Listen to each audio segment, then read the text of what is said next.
¿Qué tal? Hoy vamos a dar la segunda clase de electricidad y vamos a ver hoy cómo funcionan los circuitos eléctricos, ¿vale? ¿Qué es, cómo funcionan y qué elementos tienen? ¿De acuerdo? Entonces, en principio, lo primero que tenemos que tener claro nosotros, ¿qué es un circuito eléctrico? ¿De acuerdo? Eso lo tenéis en los apuntes, muy bien explicado. El circuito eléctrico es un conjunto de elementos que están conectados y por lo que circula corriente eléctrica, ¿vale? Si no circula, pues en principio no tenemos un circuito eléctrico. Aunque sí que podríamos tener un circuito, lo que pasa que bueno, lo tendríamos abierto por algún sitio, ¿de acuerdo? Pues para que circulen los electrones necesitamos la fuente de energía que pase por todos los sitios y que luego vuelva al punto de partida. Eso lo veremos un poquito más adelante, ¿de acuerdo? Pero para que sea un circuito eléctrico,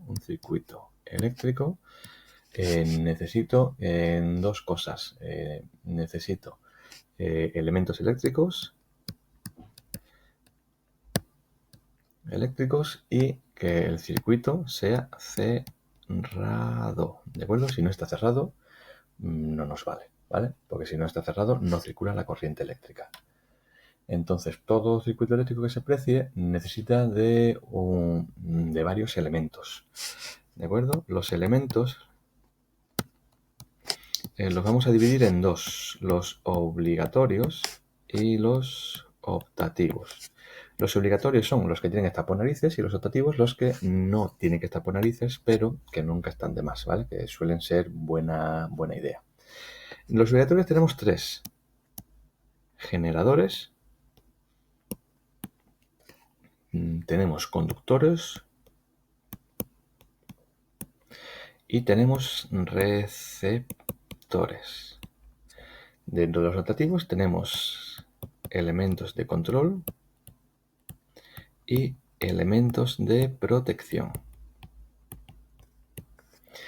¿De acuerdo? Y bueno, y en los apuntes tenéis varios de cada, pero bueno, por lo menos para que os vayan sonando.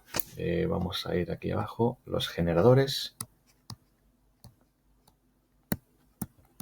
¿Qué hacen los elementos generadores? Pues los elementos generadores transforman tipos de energía en energía eléctrica. Lo que consiguen es hacer una diferencia de potencial. ¿Os acordáis lo que vimos el día anterior de los voltios, ¿no? De los elementos generadores lo que consiguen es poner muchos electrones juntos en un sitio para que luego, cuando tú lo conectes a un sitio donde hay pocos electrones, la corriente circule.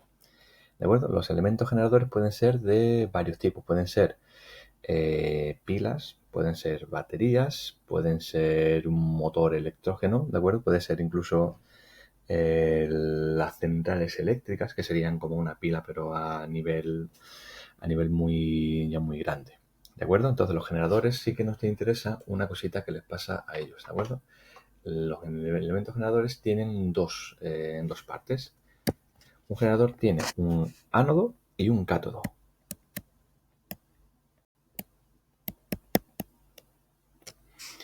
El cátodo es el negativo, ¿de acuerdo? Y el ánodo es el positivo. Entonces, cuando yo cojo, son los dos polos, ¿no? Cuando tú tienes una batería, tiene el polo más y el polo menos, ¿no? El polo positivo y negativo. Entonces, cada uno se llama de una manera, se llama ánodo y se llama cátodo. Entonces, cuando yo conecto un conductor solamente al polo negativo, que el polo negativo es en principio donde salen los electrones, no me basta con eso. Yo necesito conectarlo tengo que conectarlo al positivo, porque en el polo positivo es justo el sitio de la pila donde faltan electrones. Yo tengo aquí mi pila, ¿no? Yo tengo el más y aquí tengo el menos. Si yo tengo, si los electrones están todos agolpados en el negativo, ¿no? Yo tendría aquí todos mis electrones, ¿no? Estarían aquí todos pegando. Si yo cojo, le coloco en un cable, los paso por una bombilla y lo dejo así, en principio esto no pasa nada, porque si los electrones van a intentar ir para acá, pero como aquí no pueden salir, entonces no pasaría nada. Si yo cojo y conecto el cable de la bombilla y lo conecto al positivo, entonces como aquí hay un déficit de electrones, ¿vale? Aquí en esta parte me faltan electrones, entonces aquí sí va a circular esto, va a brillar y voy a tener mi circuito cerrado. ¿De acuerdo? Entonces, para que, para que eso lo tengáis en cuenta, los generadores no basta solamente con conectar solamente uno de los polos. Tengo que conectar los dos. Y entonces así los electrones se van a mover desde el polo negativo hasta el polo positivo. Lo siguiente que tenemos que ver son los receptores. De esto en realidad hay poco que escribir, pero unas poquitas cosas que contar. Los receptores son los elementos que funcionan con energía eléctrica, por así decirlo. Ellos convierten la energía eléctrica que les llega en otro tipo de energía o otro tipo de algo que nos resulta útil. Por ejemplo, tenemos receptores luminosos, que son las bombillas, los diodos LED. ¿Vale? Tenemos las farolas con sus luminarias. Entonces, todo esto lo que hacen es, le llega energía eléctrica y la convierten en energía luminosa. Y además también de otro tipo, porque suelen también convertir un poco de energía eléctrica en calor. ¿Vale? Las bombillas suelen estar calientes cuando las tocas y llevan un rato funcionando. Tenemos también receptores de tipo sonoro, ¿no? Yo cojo el altavoz de mi teléfono móvil, el timbre de tu casa, eso le llega energía eléctrica y se convierten en energía, energía de sonido. Tienen el altavoz este lo que hace es convertir los impulsos eléctricos en impulsos de sonido. Tenemos térmicos, ¿no? Pues todo lo que son los aires acondicionados. Tenemos las resistencias eléctricas que nos dan calefacción. No sé, las planchas, cualquier cosa de estas, ¿no? Todas las vitrocerámicas, todas estas cosas convierten electricidad en calor. Tenemos también receptores mecánicos que lo que convierten es la energía eléctrica en movimiento, como por ejemplo puede ser el motor de un coche eléctrico, como puede ser el vibrador de un teléfono móvil o el del mando de la PS4. Y luego también tenemos elementos que son combinados, ¿de acuerdo? Porque, por ejemplo, un televisor es capaz de convertir energía eléctrica en luminosa por un lado, en acústica por otro, en térmica, tenemos de varios tipos, ¿vale? Entonces los receptores son todas las cosas que al final acaban funcionando con electricidad. Y luego el último que nos queda de los elementos que son obligatorios son los conductores. En principio, no sé si recordáis que una de las prácticas que hicisteis allí, bueno, uno de los experimentos que se hicieron en la sala Faraday, era para que vosotros vierais que la electricidad en principio, no sé que sean voltajes muy grandes, lo normal es que no se conduce por el aire, ¿vale? De hecho, hace falta llevarla a través de cosas que se llaman conductores, ¿no? Si yo tengo una pila y tengo la pila colocada fuera de mi mando de la Xbox, yo a no ser que la ponga dentro y que la electricidad circule por todos los cables que tiene que ir dentro del circuito, no va a funcionar, ¿de acuerdo? Entonces, para conectar fuentes de energía y generadores con receptores, necesito lo que se llaman los conductores. Simplemente esos son cables que suelen ser de metal y de hecho lo normal es que sean de cobre, y ya creo que comenté en su día que salvo los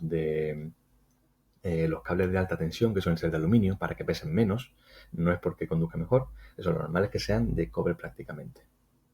Y suelen ir recubiertos de plástico, pero eso es simplemente para que los electrones pues no vayan a donde no tienen que ir. Es decir, para que yo toque un cable y si yo toco un cable pues me pega un calambrazo, y si lo toco con un cable con el plástico pues no me pegaría calambrazo, ¿vale? Entonces, en principio, conductores simplemente son elementos que tienen muy poca resistencia eléctrica, ¿verdad? Que tienen una muy alta conductividad y que nos conectan simplemente elementos tanto de receptores como generadores. Y luego nos quedan otros dos tipos de elementos que se suelen ver menos, vosotros los sabéis poco, pero que suelen ser bastante importantes, que son los elementos de control y los de protección. Bueno, elementos de control sí que, por lo menos algunos sí los veis, que son los interruptores. ¿De acuerdo? Dentro de los elementos de control tengo a su vez tres tipos de elementos. El primero, muy sencillo, interruptores. Los interruptores, pues cualquier botón, ¿no? Si yo le doy el interruptor, enciendo la luz, pues le doy el interruptor de la tele, la enciendo, le doy el interruptor no, enciendo y apago. Simplemente son elementos que me permiten abrir o cerrar el circuito. Cuando el circuito está abierto no circula corriente y cuando está cerrado sí circula. Luego, los conmutadores, estos son una especie de interruptores, pero son un poquito más complicados. Los conmutadores lo que hacen es que, bueno, eso lo veremos un poquito más adelante cuando hagamos algunas prácticas, pero son unos elementos que nos cambian el circuito. Imaginaos, yo tengo dos circuitos juntos y yo puedo con el conmutador elegir qué circuito cierro y qué circuito abro. Puedo elegir entre uno y otro. ¿Vale? Estos serían los conmutadores. Pero no os preocupéis, simplemente sabéis que si os digo que un computador, ahora mismo lo que te interesa es eso, que el computador es un elemento de control. Y luego, por último, nos quedan los pulsadores. Los pulsadores son muy parecidos a los interruptores, pero simplemente lo que hacen es solamente dejan pasar la electricidad cuando el botón está pulsado, ¿no? Imaginaos, yo tengo el interruptor de mi cuarto. Le doy, enciendo. Le doy, apago. Le doy, enciendo. Le doy, apago. Pero un pulsador, si tú tienes un pulsador en vez de interruptor en tu casa, lo único que ocurriría es que si yo para encender la luz tengo que darle al botón y cuando yo quito el botón, cuando quito el dedo del botón, la luz se apagaría. Solamente funcionaría cuando está el botón pulsado. Los pulsadores, por ejemplo, son los botones de cualquier mando de videojuego, ¿no? Es decir, si yo quiero hacer que mi personaje camine, pues le doy al botón hacia adelante. Y mientras le estoy dando, hacia adelante funciona y cuando dejo de darle, pues el personaje se para. O es que el botón, la X, da puñetazo. Pues si lo doy a la X, da puñetazo y si dejo de darle a la X, ya no da más puñetazos. ¿Vale? Eso sería un pulsador. Y ya por último lo que nos quedan son los elementos de protección.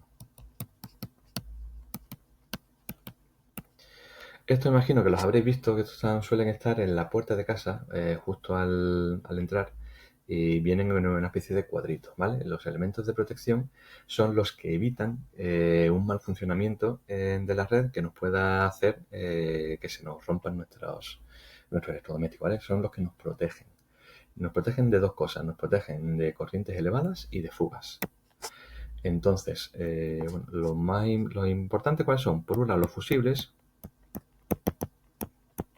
Los fusibles son elementos pequeñitos que están dentro de los equipos y cuando viene una subida de tensión, imaginaos que eso, pues en vuestra tele viene una subida de tensión y es un elemento que se sacrifica por el resto. Es un elemento que suele ser muy barato, ¿vale? Fusibles a lo mejor valen 20, 30 céntimos, incluso menos. Y cuando viene una subida de tensión, lo que hace es que ese aparato se rompe y cuando se rompe, evita que la corriente siga pasando. Y como ya no pasa por ahí, evita que rompa elementos que son más caros. Entonces los fusibles son componentes que están orientados a evitar corrientes elevadas. Y luego tenemos el magneto térmico y el diferencial, ¿vale? Esto sí los tenéis en la caja de vuestra casa. Además esto, a ver, lo voy a enseñar por aquí, que tenéis estos son, ¿vale? Magneto térmico y el diferencial. El diferencial evita que tengamos fugas de corriente. El diferencial es el aparato que salta cuando a lo mejor pues yo estoy trabajando con electricidad y toco un cable en casa. Y antes que me pegue a mí un super chispazo y me pueda matar, pues esto se baja. Y el magneto térmico evita también subida de tensión para que lleguen a casa, así más o menos en general. ¿De acuerdo? Ya un poquito más adelante os comentaré exactamente bien cómo funciona el magneto térmico diferencial. Pero ahora mismo lo que me interesa es que sepa que estos son elementos que están en el cuadro a la entrada de casa y que se utilizan para proteger vuestra instalación o protegeros a vosotros de que os dé algún calambrazo, así me acuerdo de la cuenta. Y ya así, lo ultimísimo que vamos a ver hoy es esto de aquí, ¿vale? Tenemos todos los elementos tienen un símbolo, ¿de acuerdo? Entonces esto cuando uno dibuja un esquema eléctrico, lo dibuja utilizando ese tipo de símbolos. Que sepáis, ¿no? Simplemente los generadores se utilizan de estas dos maneras. En principio el más normal es el de arriba, que se puede colocar el de abajo. Los receptores, pues el circulito con la X, que ya me habéis visto que lo he dibujado antes, es una bombilla para luz. Esto es una resistencia al cuadradito. La M sería un motor, un zumbador que se llama, que produce sonido. Los elementos de control, ¿vale? Tendríamos el permite, impide paso de corriente. Este primero sería para un interruptor, el segundo sería un conmutador y los terceros y cuartos serían pulsadores. Y después elementos de protección, ¿vale? Esto sería un fusible. Y en principio, pues esto es lo que os quería enseñar yo hoy. Luego os dejaré, bueno, ahora vais a ver en el Classroom que os aparece el tipo de ejercicio, la cantidad de ejercicios que quiero que hagáis. Y nada, simplemente que nos veremos luego en clase y estaré ahí para resolver las dudas. ¿De acuerdo? Hasta luego.